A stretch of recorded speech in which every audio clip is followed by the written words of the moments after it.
one last note. You know what I mean? Look, they always want to go ahead and try to bless you, right?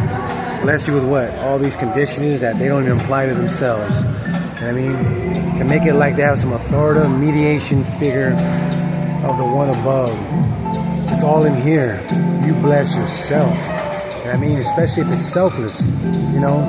Everyone knows right from wrong from moment to moment in their life. That's heaven and hell.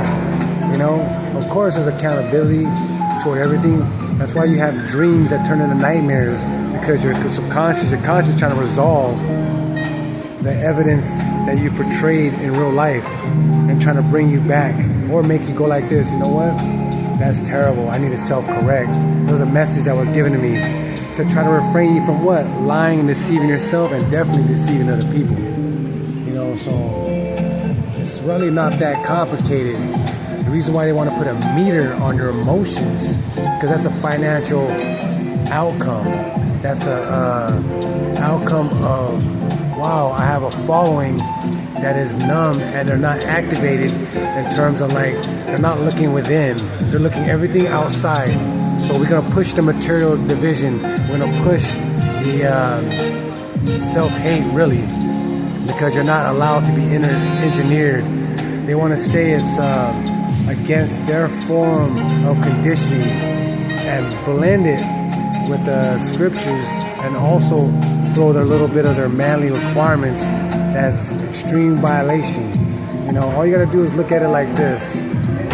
Why did the word talk about no images of heaven at all? They warned you about that, because you're gonna place a little idol. I mean, the mind is so, the flesh is very tempted to go ahead and deceive itself on a constant basis, especially if you know better and choose not to, because it's justification of whatever makes you feel good, whatever excuses you want to create, you know what I mean? So that's why he's talking about all these powerful things, like don't create no images, because this is what's going to happen to you. You need a reminder when it's time for you to eat?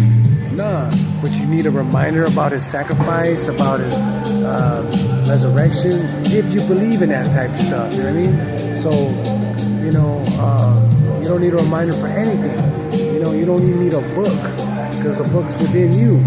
You know, now if you're that type of person that has to ask and you require another force to satisfy your needs and stuff like that, because you can't be honest with yourself and do it on your own, then you must be a slave and worship people and worship idols and, you know, certain books that have extreme political slander in it, you know, from its genuine truth. You must, because for you to be able to escape that situation, you know, you have to follow these formats that you pressed yourself and enslaved yourself with naturally, so you can walk out of that on your own. The gate's already open, but so many people want to stay enslaved and locked up because misery loves company. Trust me.